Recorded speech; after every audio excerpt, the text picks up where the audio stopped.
Good day, ladies and gentlemen. Oh, that poor Predator franchise. The Predator setting was one that had major potential to be far greater than it was. The Predator is not some snarly monster, but instead it's a sapient being with technology and culture, and later works tried to expand upon this by giving us Predator clans. We got two species names, the true name, the Yacha, and the fake name, the Hisq-10. We got a couple books with the Predator viewpoint, and everything was set up to give us a great setting that could truly compete. Hell, what tiny minuscule amount we got captured the imaginations of millions, but we never really got any good official releases that showed us a truly epic Predator story. Predator Cold War is not a truly epic Predator story, but is at least a pretty good ground level one. It started out as a comic that was released in 1991, and it brought back our heroes from the previous comic, Predator Concrete Jungle. In that comic we had Detective Schaefer.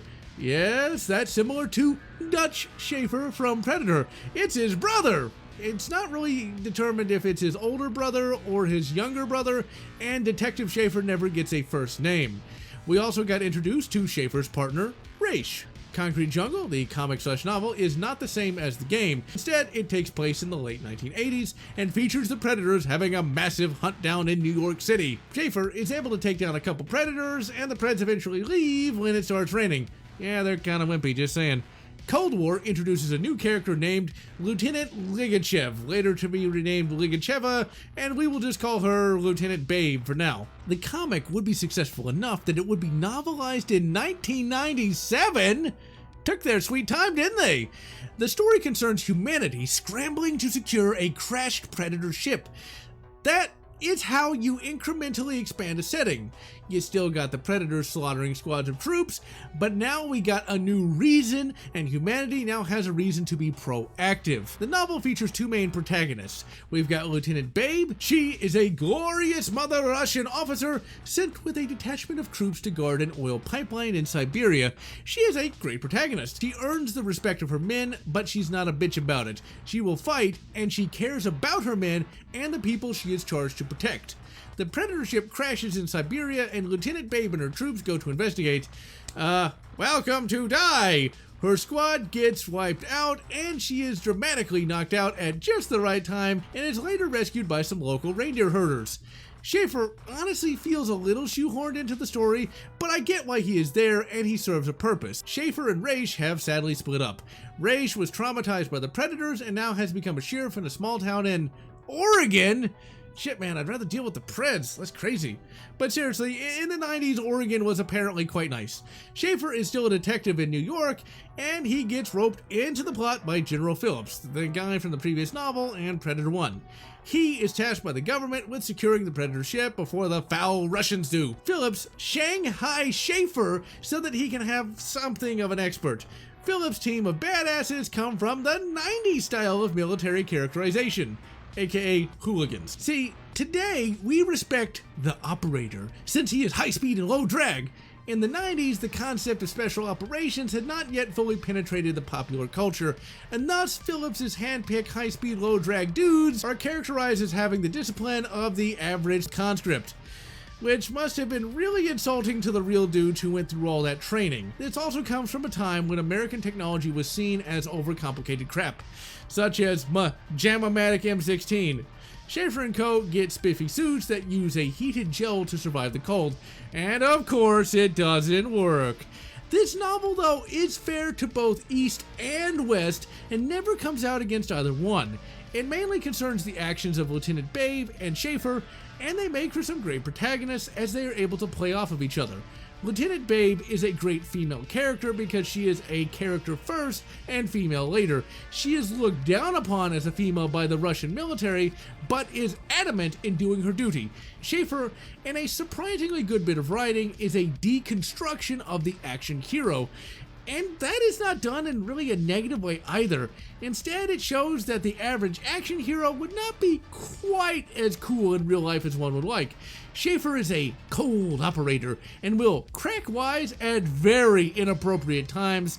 And this being a novel and not a movie, people call him out on his callousness. But with that in mind, his wisecracks are still kind of funny though.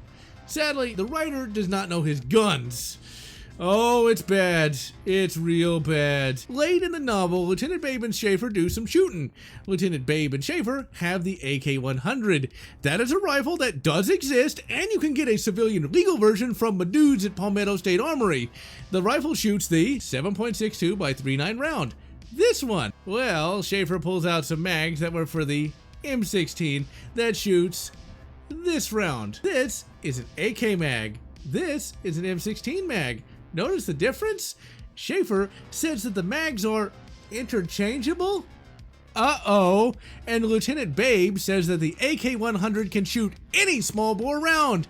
Uh-oh. And most egregious of all are the bullets. Apparently they're supposed to be Teflon-coated depleted uranium.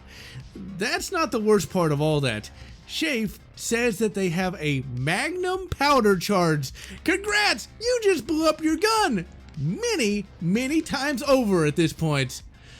Oh, despite the sin against the machine god, this novel is great. It expands the Predator concepts, gives us some great character moments, and some absolutely fun Predator battles, even though them rifles should have blown up. Oh, one last thing. The M16 does blow up due to the cold.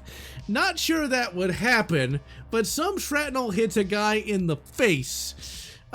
That's not how an M16 would blow up. Anyway, read the bloody book. It's good even if the writer doesn't know guns. Lieutenant Babe gets sent back to the pumping station after recovering from her first Predator battle. Schaefer and the dudes are dropped over Siberia from a B-2 bomber that was modified to carry paratroops. Not sure that works either, but whatever. The hooligans and Shepard go to the pumping station first and find it dead. Preds came through there and stole some spare parts and killed all the humans. Oh, and in a scene that stuck with me for like 15 years between rereads, in a previous chapter, the novel mentions that one of the pumping station workers saw the Preds, just kind of chilling with their backs to the pumping station's boiler. Too bloody cold, man. Later on, the so-called operators get captured in 0.2 seconds by the Ruskies because General Phil didn't get any cold weather experts. Sure, he wasn't a political appointment. Lieutenant Babe takes a liking to old Schaefer, and they talk a bit about the Predators. The operators get their act together and escape, only to have to surrender again because my M16s blew up due to cold. Yeah, my Vietnam myths strike again. The operators get locked up again, but then Lieutenant Babe's troops get taken away from her by General Koruptovich. But Schaefer and Babe team up to take down the Predators and make their own way.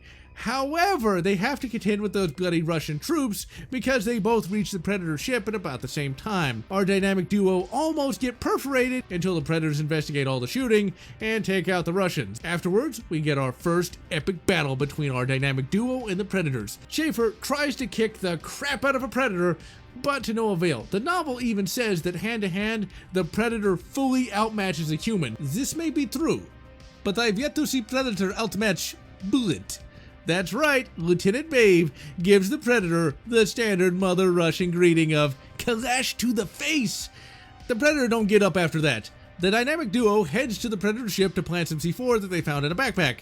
Whilst in the ship, they take on 2 more Predators. One is pissed that his buddy got killed, but our dream team shows them why the Kalash is the second most popular rifle ever and blasts them both. The writer did a great job here. He doesn't drag out the Predator battles and sets up circumstances where our heroes can realistically take down a Predator. Our heroes essentially just get lucky when it comes to fighting the Predators, as other circumstances would have seen their respective deaths, thus making their victories all the more satisfying. So the novel comes to a head when East and West clash around the Predator ship.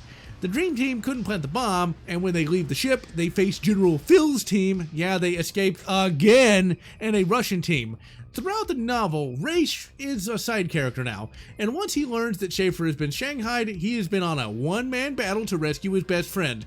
Really, the friendship between Raish and Schaefer is one of the most wholesome things in the novel, and before one of General Phil's hooligans can kill Schaefer, Raish blasts the bastard with an AK-74. Now, we've got a bit of a standoff, but Lieutenant Babe manages to soccer kick the timer for the C4 and then boots it into the Predator ship. The Predator ship takes off and explodes in the upper atmosphere. The end. The novel ends on a pretty happy note too. Everybody, no matter the side, gets to go home happy as the predators have to be covered up, and Shafe admits to kinda liking Lieutenant Babe. Could they perhaps get together at some later date? Find out never. Sadly, you can. 20 years later, this continuity would kind of be followed up upon in Predator Hunters.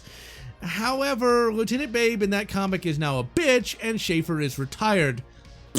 As far as I'm concerned, they lived happily ever in New York. The end. Like with the Aliens books of the time, this novel is written with a good story and characters first, and predators later. This novel showed that the Predator series could have been so much more than just the creature. Sadly, none of the other Predator novels would ever come close to this and Concrete Jungle in terms of quality, and many of the comics were basically just art instead of story. The Predator franchise would sadly never grow, and while it is still popular, it remains one of the great missed opportunities of fiction. I'm General Otz, wishing you good Predator, big game, and good AVP, 3 World War, or whatever makes you happy. If you enjoyed this video, please consider subscribing, and please consider leaving a like or a comment, as the algorithm desires your soul. And I want to thank all those fans who have supported this channel, both past and present.